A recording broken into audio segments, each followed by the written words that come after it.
રાજકોટના ઉપલેટા શહેર ભાજપ દ્વારા સાયકલ યાત્રા યોજવામાં આવી હતી, જેમાં કેન્દ્રીય શ્રમ અને રમતગમત મંત્રી તેમજ પોરબંદર મત વિસ્તારના સાંસદ ડોક્ટર મનસુખ માંડવિયા ઉપસ્થિત રહ્યા હતા।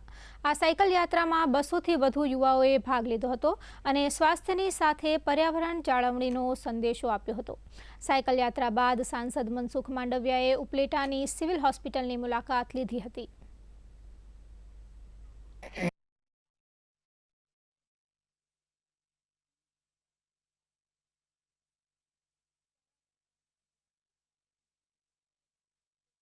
ઉપલેટાના 200થી વધારે યુવાનો સાથે મોદીજીના સ્વસ્થ રહેવાના મંત્રને સાકાર કરવા માટે સૌ યુવાનો સાથે પ્રયાસ કર્યો છે। સમગ્ર દેશની અંદર સન્ડે ઓન સાયકલના માધ્યમથી લોકો સાયકલિંગ કરીને ફિટ રહેવાનો પ્રયાસ કરી રહ્યા છે। સાયકલિંગ એ પોલ્યુશનનું સોલ્યુશન છે। સાયકલિંગ એ સ્વસ્થ રહેવાનો મંત્ર છે। મોદીજીનો ફિટ ઇન્ડિયાનો નારાને સાકાર કરનાર વ્યવસ્થા છે।